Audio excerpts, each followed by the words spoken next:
Hey, this is Brent Jensen. You're listening to No Sleep Till Sudbury, the show where we talk about the music that makes your skin vibrate. The show is brought to you by Pariah Pickups. What you want, what you need, what you love. Check them out at pariahpickups.com.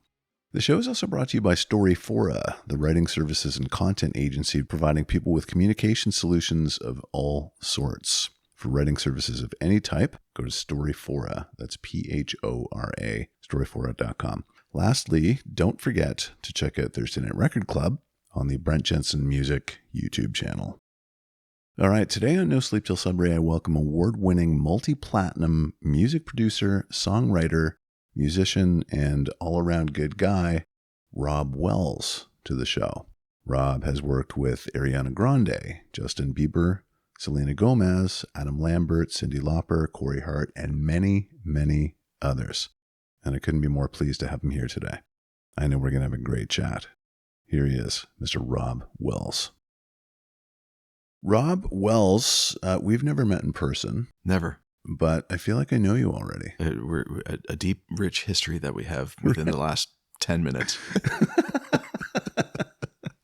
Here you are in my place. So thanks for coming. I appreciate you making the drive. Pleasure. It's a great location and a really pretty drive. It just sort of gets me in the nice Zen mode being here. It's great. It's perfect prep to do the show for the first time. Absolutely. Awesome. Well, I appreciate you coming. Thank you very much. Pleasure. Now, I covered a lot of ground in your intro. So you've worked with people like Ariana Grande, Justin Bieber, Selena Gomez. But you were born in a relatively small town in this area, not far from here.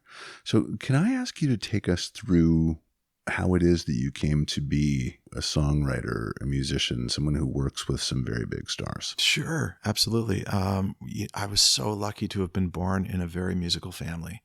Everyone was playing music. I'm one of two brothers. I have an older brother who's also a songwriter and producer, Greg, and my mother taught piano. The piano was always there. We always had a guitar around. Eventually we had a drum set around. Like there was just music always there.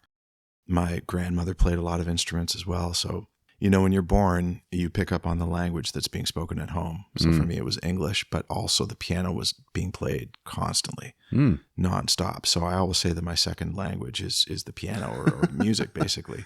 Yeah. And I would just hear these melodies, these conversations that were happening on the piano nonstop. And I'd hear the same pieces over and over and over again. And by about the age of, whenever I could stand, basically, is when I would walk up to the piano and start mashing all the keys with all 10 fingers on there. Because I just thought that's what you do. That's what everybody else here is doing. That's what I see them doing, Yeah. But it's just like going to the piano just felt like a very natural thing. And so about the age of 2 or 3, I was picking up on the melodies and starting to play by ear. And again, it's just learning the language. So I just would listen to the radio. I'd play songs by ear. I grew up in Peterborough listening to CHEX radio. And occasionally I'd get some Rochester, FM stations coming across the lake. Yep. Learning all the pop tunes of the day. And when I was 8 years old, my grade 3 teacher said, "Look, Rob, you're playing piano every recess and lunch break, and you're playing other people's songs always. Have you ever thought about playing your own song?"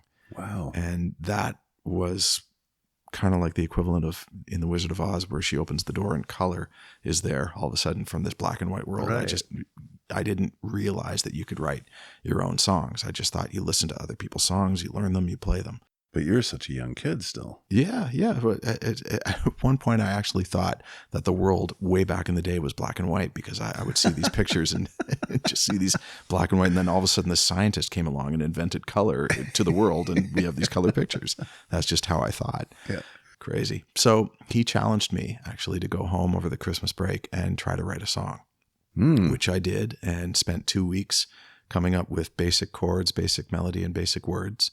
And came back in January and played it for him. And he was very kind, said, "This is lovely, great." Although it was, my first song. So at the age of 8. You're grade 3, man. But he then went the extra step and taught it to the class. Oh, and wow. Then the class performed it in April in front of the whole school, in front of teachers, in front of parents, in front of all the students. And at the end, I got a standing ovation. And prior to that, I had wanted to be an astronaut. The minute that happened, I just thought, I need to do this for the rest of my life. I need to write music for the rest of my life. This is such a a special moment. I'm getting goosebumps actually right now, just remembering this story. That took my breath away a little bit. Yeah, it was pretty crazy. As Michael McCarty said, when I was 8 years old, I got my first cut in the music industry. Yeah. But from that moment on, all my friends were asking me to write songs for them about their dog, about their cottage, about a trip that they were going to take or whatever. And I'd just be writing songs all throughout elementary school and then eventually high school in Peterborough. And I'd be in bands and adding a couple of covers in here and there, or not covers, sorry, a couple of originals. Then I moved to Toronto when I was 18. My dad was a United Church minister and he got a new church up in Toronto. Mm-hmm. And I went for my last year of high school to Etobicoke School of the Arts. And there they had a little tiny music studio and a lot of singers, a lot of performing artists that were there. And I was still so deeply into songwriting, but that's where I started to learn production at Etobicoke School of the Arts and started to basically spend every waking hour inside that little room and dropped every single course in grade 13 except for music. Right. And just learned how to produce songs and how to write songs and how to record people. And then I was told along the way, believe it or not, that if you get into music, that it'll be a tough life. So I believed in all these people and I thought, well, I better find some other form of work to pay the bills. And went and studied computer animation because it was right around the time when Jurassic Park and Terminator 2 were coming out. And I loved those movies so much and I loved the visual effects and just thought, well, maybe I can do that as a living. So I went to school, did that for 7 years, but the entire time that I was animating and at the computer, I was wearing headphones and listening to music and listening to everything, every corner of the world, every age of music, every style of music. I was just really just like getting this education, this great musical education as I'm animating, as I'm doing stuff on the screen. And I would go home every night and songwrite. And every weekend I would songwrite. And from the money that I was making from the animation gig, it was a great high-paying job. I would pour into buying a computer, buying a keyboard, buying a drum machine, buying all this stuff to put together my little home studio and writing songs completely on my own and wondering, how am I ever going to get heard? How am I ever going to get noticed? There's no way to network. I'm in this animation industry and I'm doing all this stuff. Yeah. And then one night my dad was reading the paper and he said, there's something in here at SOCAN, Canada's performing rights organization. He said they're having a special night all about songwriting and songwriters, and you're a songwriter. Maybe you'd like to go and attend that. And I just thought that sounds cool. Maybe I'll go and see if they can give me some information, some pointers as to where to go and what to do. And I went in there and there was a group of us, about 40 people that were in this little seminar at SOCAN. And at the beginning they said, put your hands up if you're a songwriter. And we all put up our hands. And I just thought, my God, I found my people. They're all here. And at the break, they said, mingle and meet as many people as you can. And try and get phone numbers, try and get email addresses, try and get contact information. Because we're going to talk to you next about the idea of co-writing. Oh. And that idea was just like completely foreign to me. Why would I want to write a song with somebody else? But I got as many names, numbers, email addresses as I could and started to organize co-writes with people. And the minute that I started co-writing is the minute that everything changed in my career. Oh. Because now I'm writing with other people. I'm writing better songs than I've ever written. Turns out I'm not the best lyricist in the world. So when I bring a lyricist in, that is somebody that really specializes at great lyrics, and I've got the musical side covered, then the world is ours. There's nothing stopping us. Sure. And you're now starting to network with tons of people. And you're starting to meet all sorts of people in different genres and different areas of the music world. And they're leaving the sessions saying, hey, I just had a great session with this guy, Rob. You got to work with him. And I was saying the same thing to other people. I just worked with this person. You got to work with them. And it just ended up just really bubbling up really, really fast to the point that I got invited to a writing camp at Metalworks in 2001. And it was for a TV show called Pop Stars on Global Television. We were writing songs for that show. And I spent 6 days, wrote 2 songs a day, met tons of great songwriters. Erica M was there as nice. A songwriter, and I'd been watching her on Much Music all the time, and just really, really cool stuff. And anyways, didn't get any songs on that project, but had a blast at the writing camp. 2 years passed, and I'm still doing animation. And I get a phone call from Mike James out of Vancouver, and he said, Rob, do you remember that song that we wrote at that writing camp? day 2 in the afternoon. Like, yep. And he said, we'd like to release it with somebody else. Are you okay with that? And I said, please, I would love it. It would be my first release of anything. So they released it. Chum FM picked it up, and it went top 10 in Canada. You don't get rich off of a top 10 single in Canada. I thought you did. I thought I was going to be a millionaire. So the very next week, I quit my animation job. Oh, no. Just had my first baby, just bought my first house. And I said, I got to put all my eggs into this one basket. Oh, no. I have to. It actually turned out well. Okay. Because that was the same year that Canadian Idol started up. Ah. And from me working on that one song, writing that song, that was my calling card to get into the Canadian Idol workshop and start working with the winner of Canadian Idol, which was Ryan Malcolm, 2003. I got 2 songs on that record. BMG hired me to produce one of them, and that was my first major label release. The next year, I worked with Kaylin Porter with Canadian Idol. I did about half the record. The 3rd year, Melissa O'Neill won, and I wrote the winner single, which is when they win and they walk out and they sing this song. And I co-wrote it with 2 people in Los Angeles. My brother brought me down to LA to meet a whole bunch of people to write with. And I wrote with Jess Cates and Lindy Robbins. We wrote the song called Alive. And they were in very tight with Jive Records, where Backstreet Boys and Britney Spears and all these people were. Teresa LaBarbera-Whites called me. She was the person who discovered Destiny's Child, Jessica Simpson, all sorts of people. And she said, we love this song Alive. We think it could work really well with Nick Lachey from 98 Degrees. Oh. Can we fly you down to New York and work with Nick? And I'd never been to New York City. I'm now going down. This is now my first U.S. artist. I was so excited. Got to meet Nick. We're still really, really good friends. Right. I got 3 songs on his record. 2 of them became singles. They then flew me back down again to work with Backstreet Boys. Wow. And in my animation job, I was listening to Backstreet Boys all the time and just loving the Max Martin productions. And here I am working with Backstreet Boys in LA. Just craziness. Anyways, things are now starting to really exponentially climb. Right. I get to meet Paloma Faith, who's out of England, start working with her, with Jody Marr in Florida, producing her record, writing for her record. All sorts of different artists. Selena Gomez starts happening. I end up producing Selena Gomez's first song that she ever recorded for Hollywood Records. Oh, wow. And that was a song I co-wrote with Shelley Peiken on one of my LA trips. Then came back to Canada, and I'm, starting to become sort of a bigger fish in the smaller pond up here. So Sean Marino at Universal rings me up and says, there's this kid from Stratford who's 13 years old, and we're wondering if you have any interest in producing a song for him. And I met 13-year-old Justin Bieber. Wow. And literally had no idea who he was. And then a month later, he was selling out Madison Square Gardens. It was crazy. And then that just opened me up to so many other things. And it's been a crazy whirlwind ever since. Every day is awesome. I love my life so much. I get surprises all the time. Just last year, I got a cut with Weezer, which was like so much fun. I'm a huge Weezer fan. And just getting to work with my heroes and meet new people that are just getting started in the music business. It's fantastic. I look at my career as most things really in life, a popcorn analogy, if I can give you that. Please. It's basically, if you're hungry and you want to eat and you like popcorn, you've got all these popcorn kernels that are on the stove and they're unpopped, but the heat is turned on and you really want to eat this popcorn. You got to keep that heat turned on. You can't give up on the heat. You can't give up on the fact that eventually things will pop. But you're staring at it, you're really hungry, and 5 minutes has gone by and nothing has happened. But eventually with that heat turned on, one thing pops.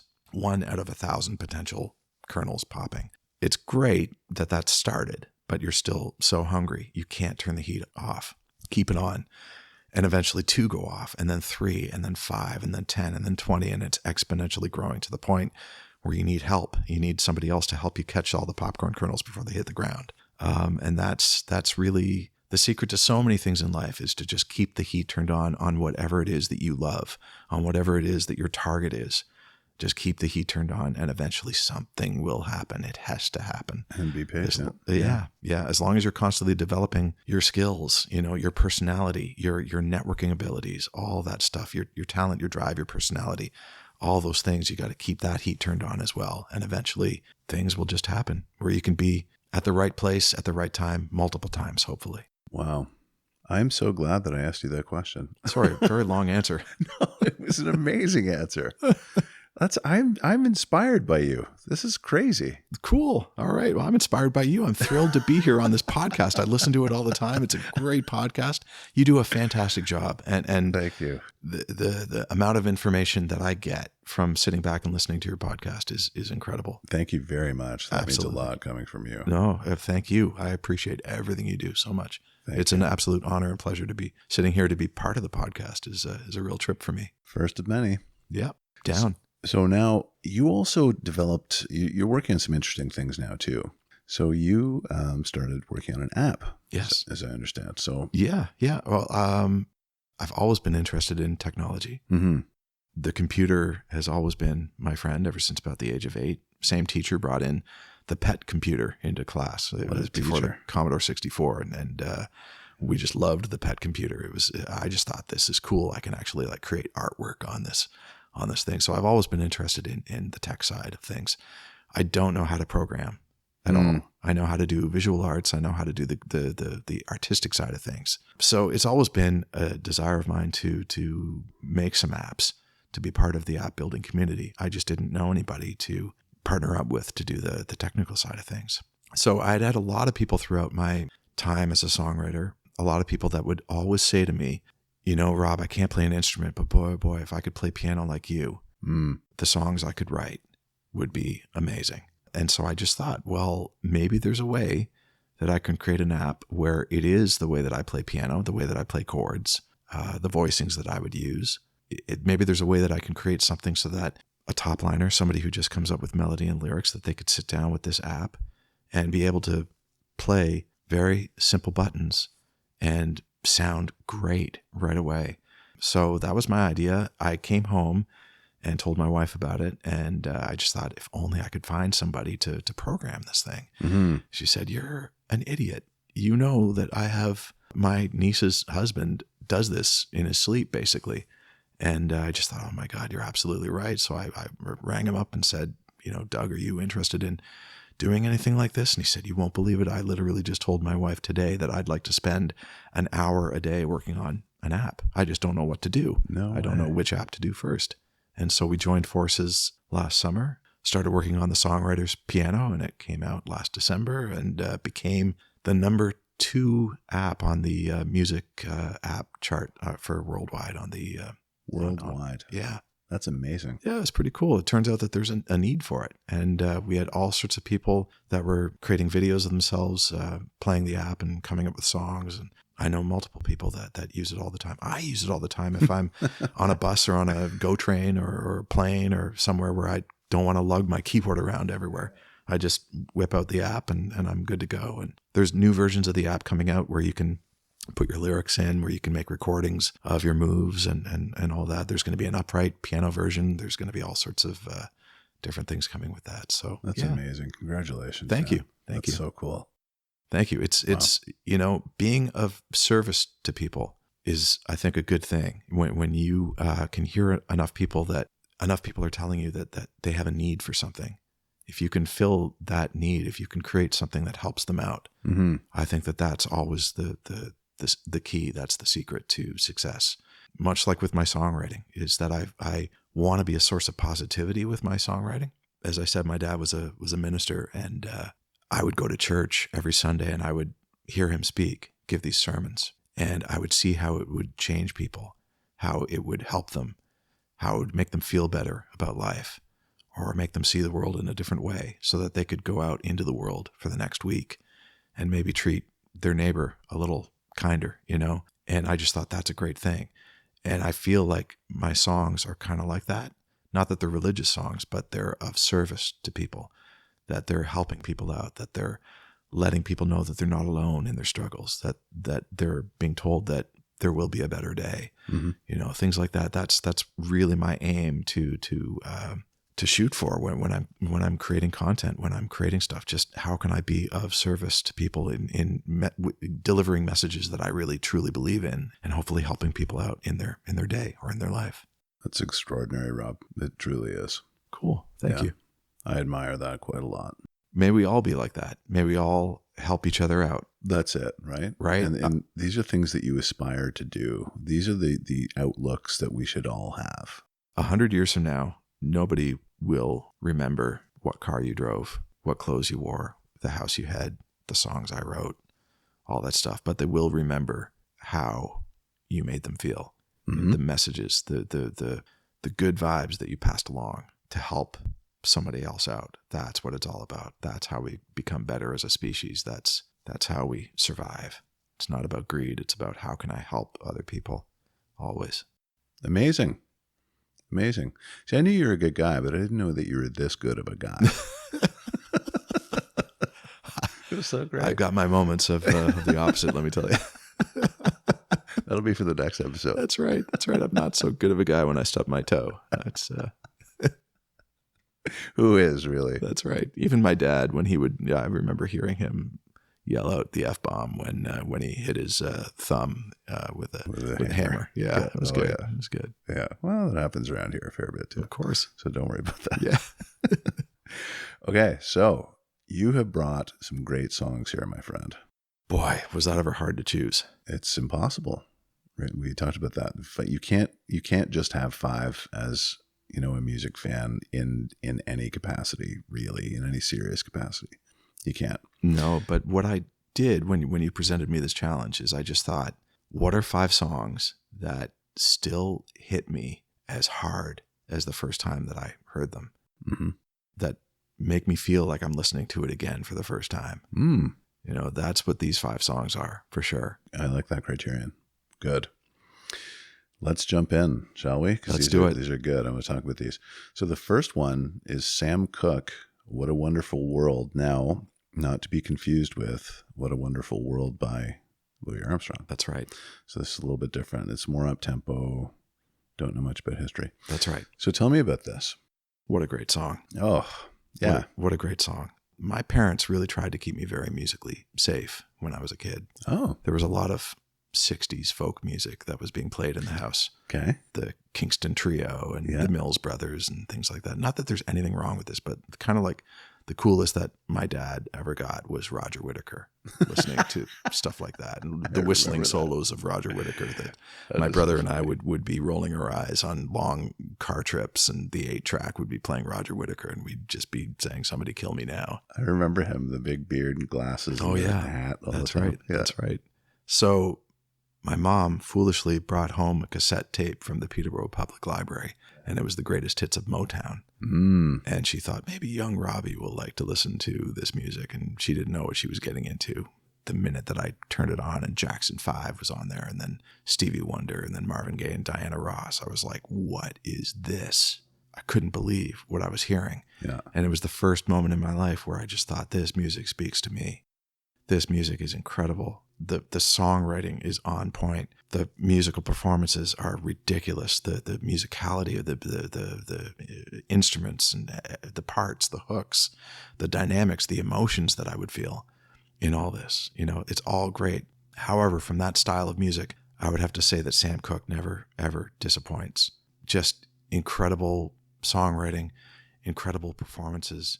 And this song in particular, I was never a great student. I was never a straight A student because I loved the arts so much. That was really my world, and I would just do anything to be in the arts. And I would pull the piano out in my auditorium in high school and play to an empty auditorium. I would skip classes just to do that. And so I heard the lyrics to this song, and where it says, "Don't know much about history, don't know much biology, don't remember, the French I took," and all this stuff. And that was me. And then when I heard, "But I do know that I love you, and I do know if you love me too, what a wonderful world this will be." And to me, that was music. I do love music so much.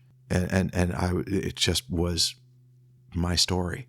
Me telling everybody, I know I can do something with this because I love it so much, and I'm going to pour everything that I can into this. There's the relationship side to the song as well, but it's just like, just what a great song about following your dream, and just totally. Yeah.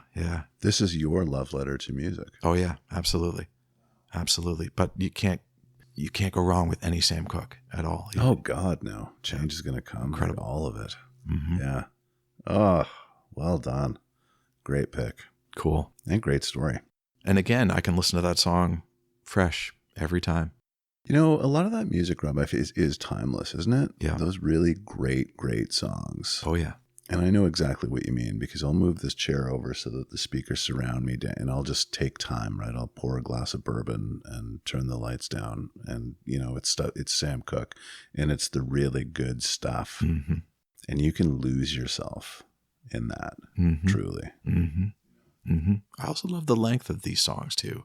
The Sam Cooke songs, they're not 3.5 minutes; they're like 2 minutes or 2.5 minutes. Mm-hmm. They say what they need to say, and then they get out. Yeah. And it's you don't feel like the song is bloated. You don't feel like it's too short. It's just perfect. Right. Just the perfect length. Yeah, there's all kinds of schools. I don't know exactly where I stand on that, but I do, and I pay a lot of attention to that in terms of, the 305, right? Billy Joel referenced that in one of his songs, The Entertainer, I think it is. It's got to be, if it can't be a hit if it's any longer than 305. Right. Right. But then the Beatles kind of suffered under that mantra until they said, you know what? Hey, Jude, we can do whatever we want. Yeah. And they, the song was like 8 or 12 minutes long, whatever. And they could do it because they were the Beatles. So there was all kinds of ways that you could land this. Oh, I'm definitely a believer in that you serve the song. Yeah. You definitely serve the song. You don't care ever about the length. Yeah. But I do believe in that if the song needs to be short, that it's short. Oh, if yeah. the song needs to be long, it's long. You have to serve the song. And I always think if you've got a longer song and you want to release it to radio, you can always do a radio edit of that song. Totally. Easily. A perfect example in my mind that just came to me, Needle and the Damage Done. Mm. Exactly 2 minutes long. It cannot be any longer. Like it's perfect, right? When I first heard that song when I was a kid, I played it over and over, and that's how I know it's 200, because I just kept rewinding it on the cassette.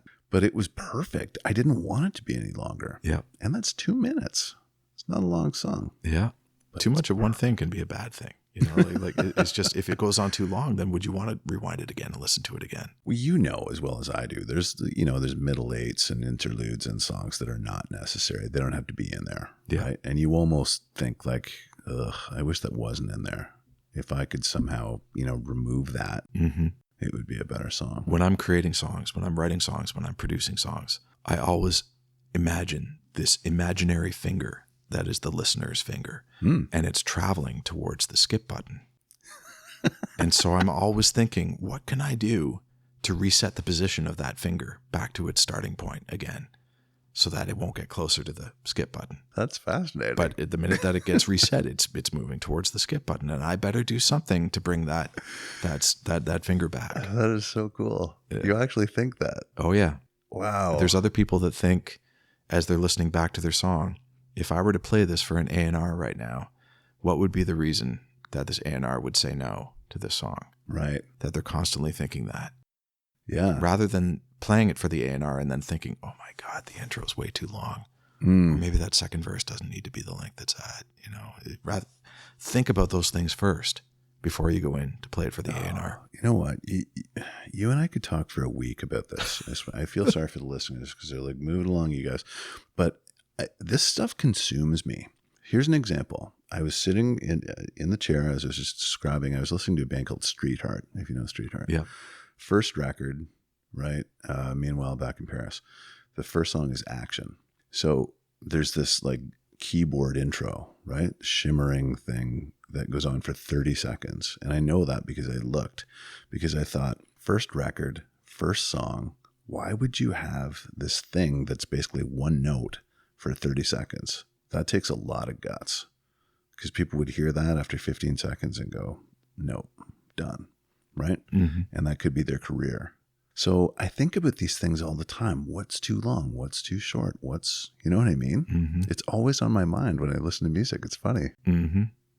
And yet one of my favorite songs that's not on this list is Take the Long Way Home, Supertramp. Mm-hmm. And that string line that opens the thing before the piano kicks in is easily 20 seconds long, just slowly building. It's the tension that you feel. That's the difference, right, Rob. There's an ascension, yeah, right? That's the difference, because it's anticipative, and you're like, oh, what's going to happen? What's going to happen? Mm-hmm. You know, the example that I gave you is just that this thing is a block of 30, like it's there's nothing happening, and you're like, is the tape stuck? Like, what's going on? Right? You know what I mean? But yeah. Anyway, music geekery. Right? Yeah. Oh yeah, we could get lost in this for hours. Oh, dude, we will. Trust me. All right, it's gonna happen. Okay, I'm down. This will be a 10-parter. It might be. Your next song is the Righteous Brothers, Unchained Melody. Yes. Like one of the greatest love songs. Yeah, ever. I apologize to the listener of this podcast right now that I didn't choose, songs that nobody knows. Everybody knows this song. But again, the first time that I heard this song was when the movie Ghost was coming out, and they re-released that single to radio. And I was driving. This is one of the first times that I ever drove to Toronto from Peterborough. So on my own, driving on the 115 highway and listening to CAGX radio. And they said, up next is the Righteous Brothers, Unchained Melody. And I'm like, what's that? And by the time that the song was over, I was on the side of the road. I had to stop the car.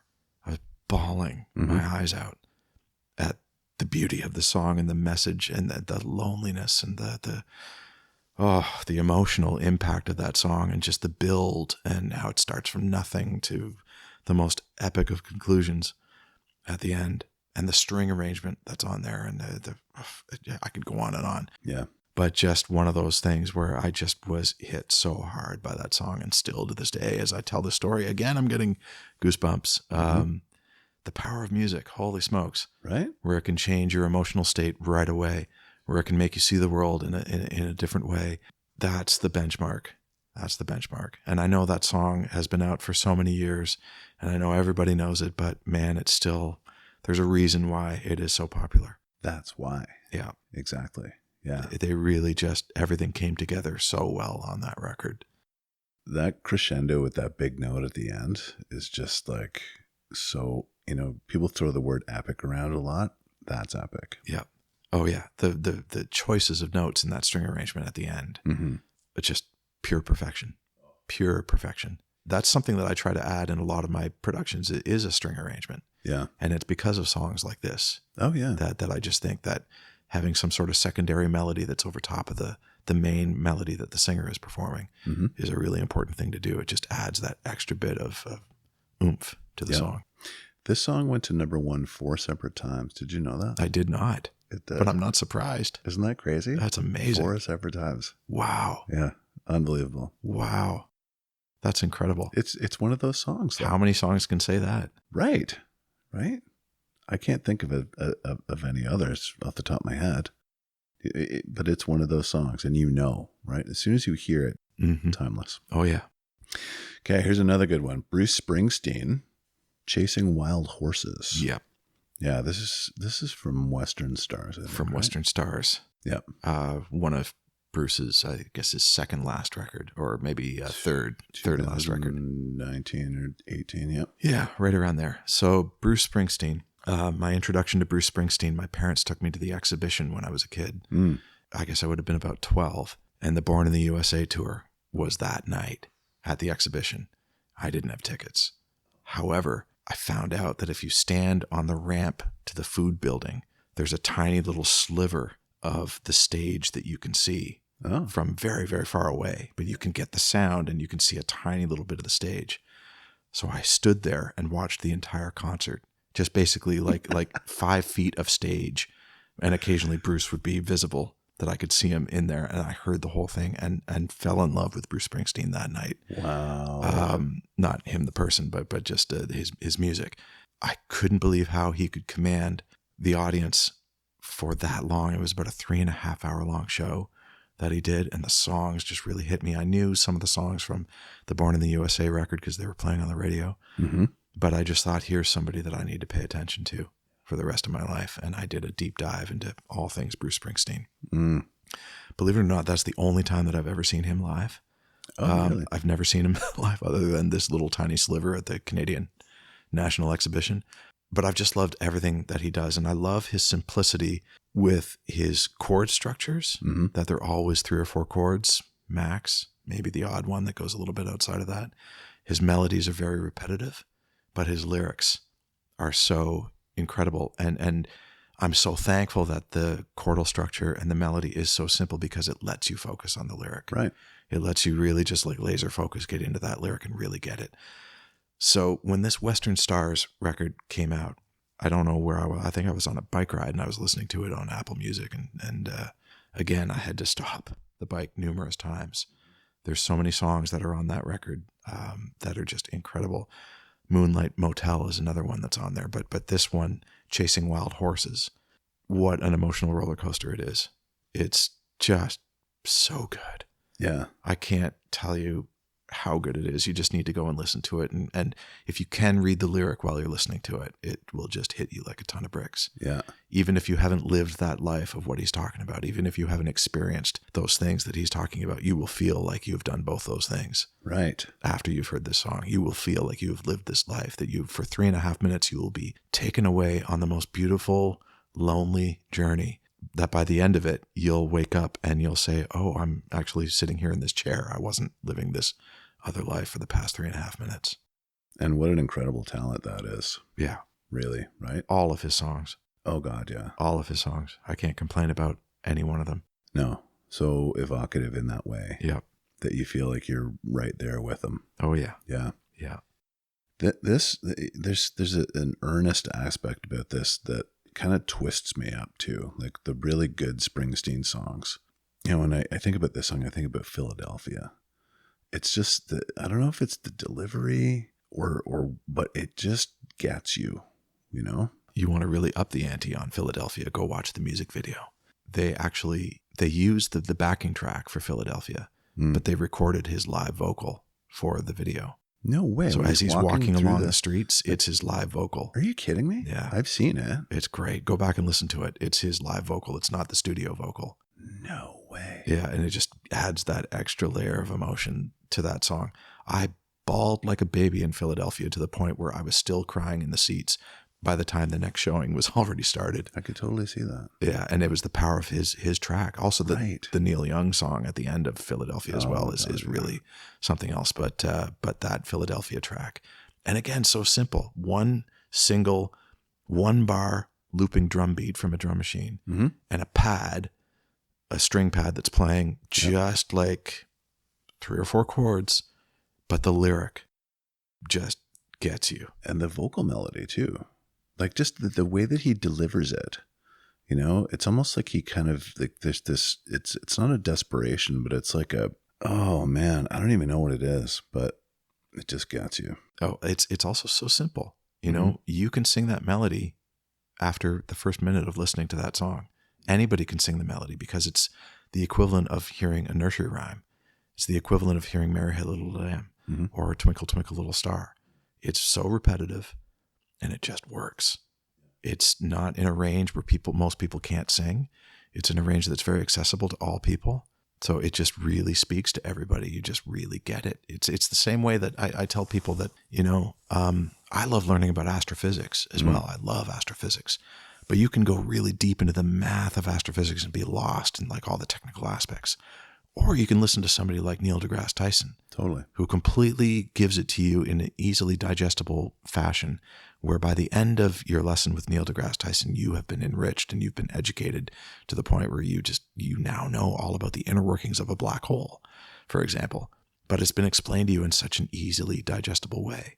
You know, like I feel like that's the same way with Bruce, like just the accessibility of those melodies, that it is so simply put to you. And the chord structure is so simply put to you that you don't realize that you're receiving the genius of his lyric behind the scenes of it all, that by the end of it, you just feel like, my God, I've just learned the equivalent of the inner workings of a black hole by listening to a Bruce Springsteen song. Yeah, that's a great metaphor. But also, you know, in kind of thinking about what you're saying, I think that's at the core of the ethos of what Bruce Springsteen is to us. Yes. Right? Yeah. And that's the real genius. Yeah, the human condition that he writes about. Right. In a different way that you've never thought about life that way. Mm-hmm. You know, he really taps into all that with his lyrics. He's a genius, an absolute genius. Yeah. So hard to pick one Bruce Springsteen song, but that's the one I'm going to pick right there. Well, I was going to say you picked that one. I mean, think of it as his entire early catalog. I know. Right? I Jungle know. Land, like all the great, great, great tunes. I know. That just speaks to how Brilliant he is. Oh, yeah. And he's still killing it. Oh, God, yeah. Still killing it. Yeah. No tracks, no backing tracks. Right. You know what I'm saying? Yeah. Like, it's the real deal. Oh, with yeah. The boss. Yeah. Love Absolutely. it. Great pick. This is one I don't know, Rob. This is Ingrid Andress and More Hearts Than Mine. Please get to know this song. I will. I was twice a year, I empty my garage and put all the contents on the driveway, sweep out the garage, clean it up and get it all nice for the spring, reorganize things before the kids get their hands in there and start, destroying the organization of it all. Yeah. And then I do the same thing in the fall. I get it ready so that I can park my car in there and avoid having to clean the ice off in the winter and things like that. So anyways, I'm doing one of these spring cleans. I throw Apple Music on my phone and listening to the greatest country hits is what I'm tapped into at this point. When I was a kid, I never was into country that much until I had to drive from Toronto to Montreal one time, and I had to listen to radio stations the whole way. And as soon as you leave Toronto, as soon as you leave a major center, you leave all the pop stations behind. Right. And suddenly it's country music stations everywhere. So everything from Oshawa to Cornwall was country music. Yeah. And I just thought, well, this is going to be an interesting drive. This is before I could listen to podcasts and things like that. So I throw on the country music stations, and I'm fully expecting that I'm going to hate everything that I hear. But 9 songs out of 10 blew me away to the point where I just couldn't believe the writing, and I couldn't believe the choruses, and I couldn't believe the payoffs that were happening. Wow. How well constructed these country songs were. And then you get the odd one that was talking about drinking beer in your pickup truck, and I'm, whatever, I don't need those. But I just fell in love with country on this trip. I was forced to listen to it for 5 hours, and by the end I was a huge fan. Huge fan. So I do go and listen to country a lot now. I love it. I love all styles of music, everything. So I'm listening to the greatest hits of country, and I'm cleaning stuff in the garage, and I'm holding something really heavy. I'm bringing it over, and all of a sudden this song comes on. Ingrid Andress, More Hearts Than Mine. And again, songs that blow you away. By the end of this song, I didn't realize, but I dropped this really heavy thing on my foot. Oh, God. But I didn't feel it. I was on one of those journeys. I was on one of those moments where I just was living this life, and I was so blown away and so moved by the chorus. And it was such a twist in the chorus where I didn't see it coming. However, it all made perfect sense when it came. It's a perfectly written song. So good. Musically, lyrically, just incredible. And I did a deep dive then afterwards into all of Ingrid Andress's music, and it turns out every song is like that. But this song is incredible. More Hearts Than Mine. You better have a box of Kleenex nearby when you listen to this, because you'll just be a wreck when you listen to it. It's great. It's fantastic. I could not be more intrigued right now. Yeah. So good. She has 2 albums out only, but she's incredible. Where is she from? She's from the States, lives in Nashville. I don't think she's from Nashville originally. Just a great musical talent and a wizard at lyrical craft. Okay. On it. I love your last pick. Yes. Anthrax and Public Enemy, Bring the Noise. Yes. Yes. Where does this come from? Do you know this song? Oh, God, yeah. Oh. This was for me. I grew up a metal kid. I was into I knew Anthrax from when I was in like grade 9 and 10. I didn't really stick with them, but I knew absolutely who they were. I was a big Metallica fan. And when this came out, I kind of feel like Run DMC and Aerosmith kind of gave rise to this, right? Yeah. Just in maybe a more extreme fashion, because Aerosmith or Anthrax rather was a thrash metal band. Yeah. And Public Enemy was like not gangster rap, but they're a little bit more aggressive than. Yeah. So yeah, I loved it. Well, still do. Yeah. As you know, I loved the Motown stuff. I loved things with soul. I loved R&B. In Peterborough, I would take the bus downtown and I'd buy a record. I'd buy like Whitney Houston's new record, and I'd walk home reading all the credits and reading the lyrics and all that. And my friends would come running out and they'd see me walking down the street. They'd say, "Oh, you went to the record store. What did you get?" And I'd be like, "Whitney Houston or Michael Jackson." They'd be like, "What? Why? Why are you buying that? Why are you?" And I'm just like, "'Cause it's great." I would try to explain to them all the things, Quincy Jones and all the, all the. They just didn't get it. They were so into the hard stuff, right? Me too. They were into stuff that's equally great, like Zeppelin, The Doors, Iron Maiden, Pink Floyd. That's the music that pretty much the majority of my friends were listening to. And for some reason, I got into the whole Detroit sound and the American R&B sound and all that. But I also love the heavy stuff too. I love it all. I love it all. And then, yes, the Run DMC thing came out with Aerosmith, and that was cool. That was a great merging of two different styles, but it felt kind of a little gimmicky, that sort of thing. Mm-hmm. When this came out, Anthrax and Public Enemy, I love stuff that pushes the boundaries. I love stuff that goes next level, big time. I think we're surrounded by everyday normal life. Everybody is surrounded by everyday normal life. Why do we turn towards entertainment? Why do we turn towards movies, music, dances, art galleries, all that? Because we want to escape this everyday normal life. We want to feel like we've gone to the next level, to the extraordinary. Mm-hmm. So I feel like music kind of has to deliver that a little bit. And this song to me is the merging of two different styles coming together. It was the first moment where I could go to my friends and say, look, here's Public Enemy, who I love. Here's Anthrax, who you love, coming together to create something that the world has never heard before. And that was also a really good educational thing for me. A lot of the production that I do is what I call hybrid production, where you take a little bit of this style and you take a little bit of this style and you merge them together. Uh-huh. Rather than chasing what's on the charts right now, if you try to produce, if you try to songwrite what's happening right now, by the time that song gets released, what's happening right now will be long gone. So rather than doing that, take what's happening now or take what you really love and bring in a separate ingredient that's from somewhere else and merge it together to create something that the world has never heard. And when you do this, you'll always be on the cutting edge. You'll always be creating something that is different, something that is cool, something that is innovative rather than following. I tell people all the time, my favorite food is called Hakka Chinese food. Right. And it's basically the Chinese that moved to India and started creating Chinese food for the Indian population. Mm-hmm. So it's Indian spices with Chinese food mixed together. You create something that the world has never tasted before, and it turns out it becomes popular all throughout the world. Do the same thing with your music. Do the same thing. Try to find separate ingredients that are just really cool. Find a way that they can merge together. Toxic by Britney Spears is another great example of that, where you've got, like this upbeat European programmed synthy sort of synthetic feel mixed with Bollywood soundtracks. Put those two worlds together and get Kathy Dennis to write a top line over that. And then all of a sudden you get this huge Britney Spears song in a flavor that the world has never heard before. So that song to me, the Public Enemy and Anthrax track, is the beginning of my journey with creating hybrid productions, just different ingredients coming together. And boy, oh boy, does it ever work in the energy. You can't argue with it. I used to play that song for my older boys when they were going to baseball games, for their own baseball games. We would crank this song 5 minutes before we were at the field. Nice. And they would just be ready to kick some major ass by the time they got there. Oh, for sure. Yeah. I remember just blasting this song when I think it was in grade 13. Yeah. Yeah. It was tremendous. Fantastic. I loved it. Fantastic. Great insights too, though, because that's a great point. And you see that a lot today. I can't remember the name of it's something like Old Town Road or whatever it was. Yep.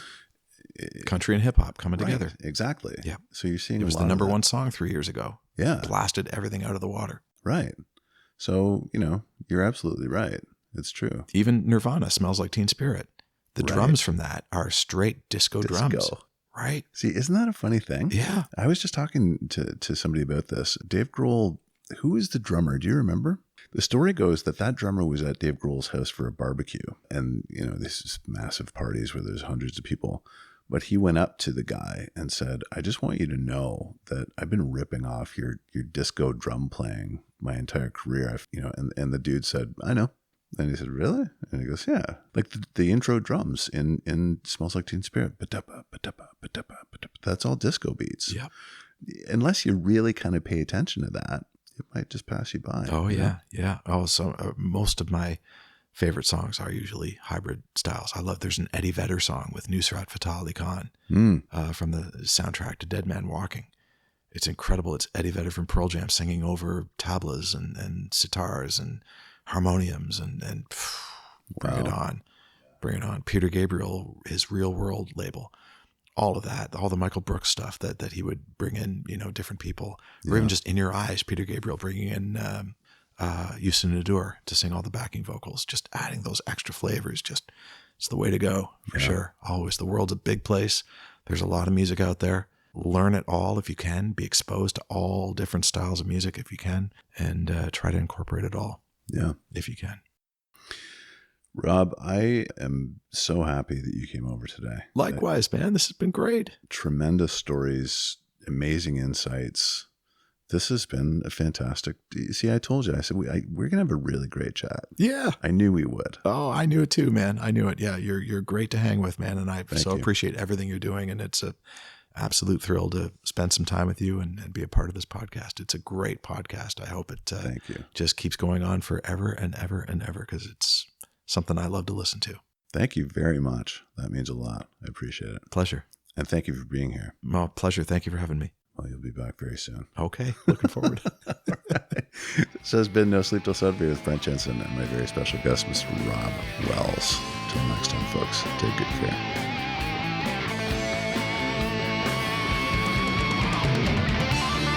Brent Jensen is the best-selling author of No Sleep Till Sudbury, Leftover People, and All My Favorite People Are Broken. All titles available in stores and on Amazon worldwide.